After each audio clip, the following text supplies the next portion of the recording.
На столичной площади Орджоникидзе сегодня собрались приемные комиссии учебных заведений и центровузов. Прошла ежегодная ярмарка учебных мест «Профориентация-2021». Абитуриенты смогли встретиться с представителями приемных комиссий и задать свои вопросы. Подробнее расскажет Валерия Наумова. Все профессии нужны, все профессии важны. Каждому с детства знакома эта поговорка. Но также все знают, что из года в год существует список актуальных вакансий. Для того, чтобы абитуриент не заблудился в этом списке, и существует ежегодная ярмарка профориентации, на которой высшие учебные заведения рассказывают о специальностях в их вузах.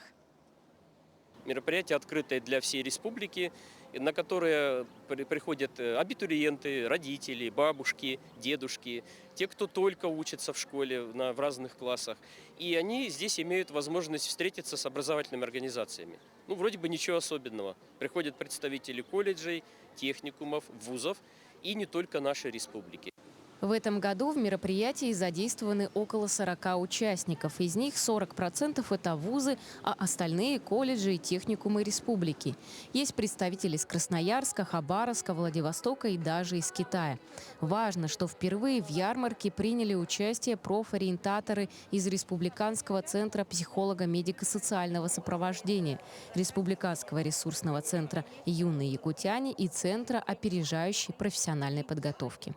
Есть специализированные такие учебные заведения, как Якутский институт водного транспорта, который обучает только судовождению, судостроительству, Жатайский техникум, есть Алданский медицинский колледж, который только обучает медиков будущих. В прошлом году мероприятие проходило в формате онлайн. В этом же году, соблюдая все меры безопасности, ярмарка вышла в офлайн-формат, что является большим плюсом. Прямо на площади абитуриент смог подать документы в выбранные заведения. Также можно было посетить павильоны специальных центров, которые работают по диагностике и выбору профессий. У многих выпускников прослеживается выбор творческих специальностей. СФУ, ЯКН, литературное творчество. Посмотреть вузы и ознакомиться с проходными баллами. На архитектора. Хочу в Санкт-Петербург или Новосибирск. Ярмарку могли посетить не только школьники, закончившие в этом году, но и выпускники прошлых лет. Выбор профессии – одна из самых важных задач, поставленная перед человеком.